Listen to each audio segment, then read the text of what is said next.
Nosotros que venimos de esas tierras de invasores en una época y de oprimidos en muchas otras, porque el pueblo, por los diferentes reinados y luego por la dictadura franquista, y ahora sigue siendo, porque las instituciones siguen siendo franquistas. Alguien me preguntó alguna vez, pero si hay rey, ¿siguen siendo súbditos? Y digo, ay madre, no lo había mirado de esa manera, ¿no? ¿Cómo podríamos, en donde además no nos han contado ni bien nuestra historia, ni por supuesto la historia de América Latina, ¿no? ¿Cómo podríamos nosotros hacer un buen primer acercamiento a la figura de Simón Bolívar? Cuando usted está hablando de la monarquía, a mí se me viene antes, para contestar su pregunta o poder acercarme a ella, sobre las casas reinantes, ¿no? El caso de la familia de Fernando VII, que es lo que más domino, porque pues hay mucha relación, ¿no? La mamá y cómo era la relación con el rey, con Carlos IV. Es terrible, es una cosa impresionante. O sea, era una gente que no estaban, ni estuvieron nunca preparados para ser comandantes de una nación, jefes de una nación. Y sin embargo eran heredable aquello. Es impresionante. Yo creo que eso no nos lo han contado bien a todos. O será malo contarlo, tal vez. Pero la perversión que había, ¿no? En esos sistemas de gobierno, el absolutismo en contra de toda la gente, y sin embargo esos súbditos lo querían, lo llamaban el deseado, cuando fue felón, cuando fue traidor, cuando entregó casi a su papá, Fernando VII, y después lo llamaban el deseado, ¿no?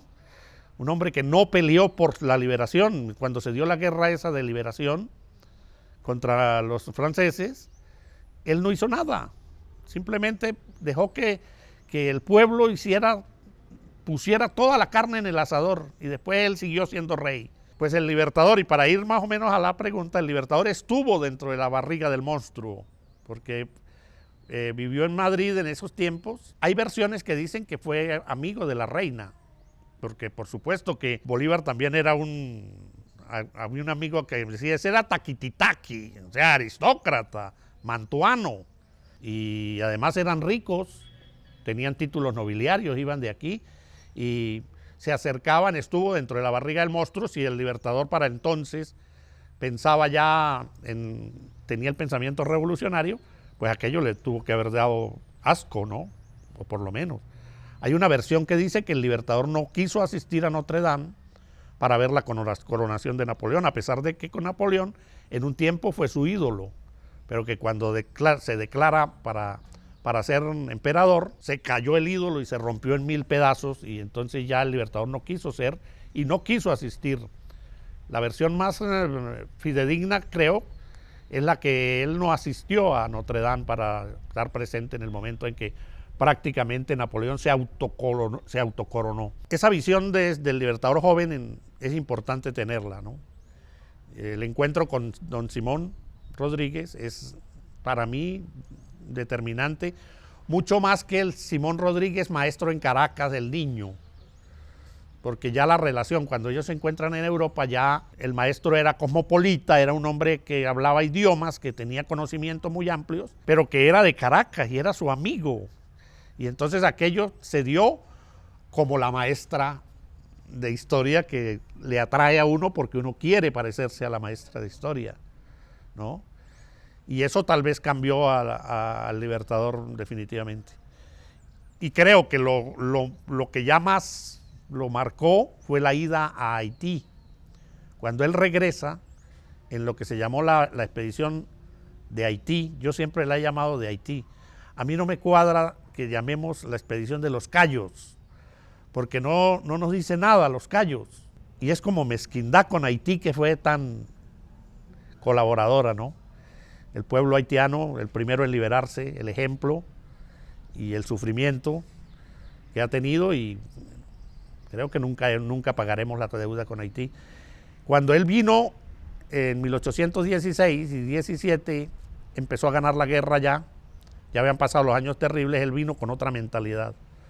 Yo siempre he he comparado a esa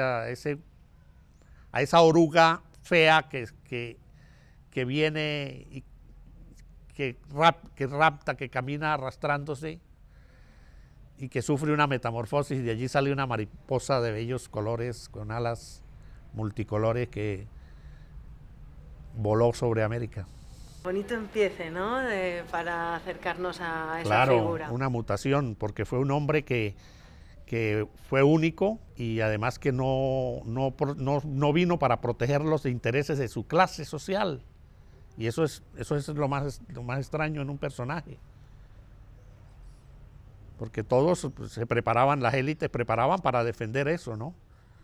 En el caso de Bolívar, a mí mucha gente me ha dicho, es que usted quiere elevar al Libertador, siempre lo ponen por encima de tal cual, o ese es un santo, un ídolo, una cosa del otro mundo. Y uno dice, pues sí, porque es que tenemos los documentos, ¿no? Porque si yo estuviera hablando de algo que no tenemos documentos, que son cuentos de camino, pues. Pero los argumentos los tenemos y la obra la salvamos. Tenemos la obra. Total de que no nos interesa mucho, Vanessa, cómo fue el Libertador en el retrato, que se ha generado muchas complicaciones, que yo creo más en el retrato del Perú que en el otro, o el que hicieron ahora. Yo digo que no es tan importante, porque lo que sí tenemos es la obra escrita. No habían cámaras fotográficas para plasmar las facciones exactas del Libertador, pero sí tenemos la obra, repito, que esa no nos la cambian. Un hombre como el que estás describiendo no hace historia él solo. Mueve a la gente. Tiene un poder de convencimiento que es increíble. Uno no consigue, Vanessa, una razón para que 2.000 o 3.000 llaneros en el año 1819 se vayan detrás de él a un lugar que no sabían dónde, ni a qué. Bueno, a qué sí tal vez, pero contra la naturaleza. Cuando pasaron el páramo de Pisba, los llaneros nunca habían estado en climas fríos, nunca. Y se morían, y no se detuvieron, y no los llevaban amarrados.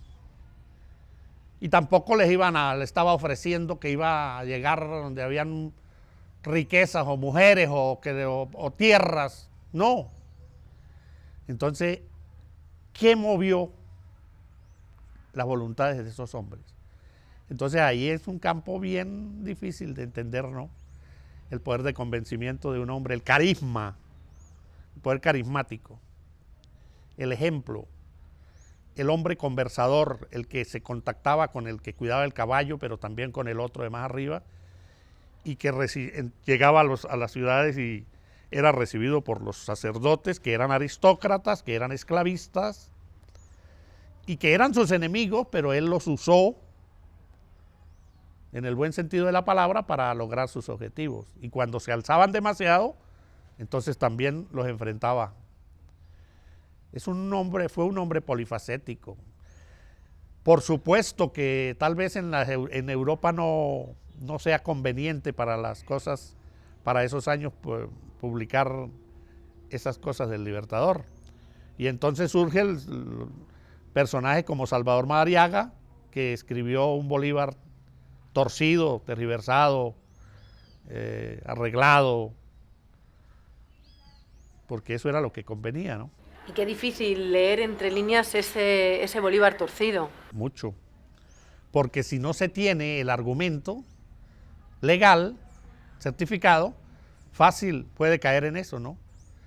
Le pasó a Carlos Marx, no sé si sabe, Carlos Marx escribió una versión de Bolívar que es una pena,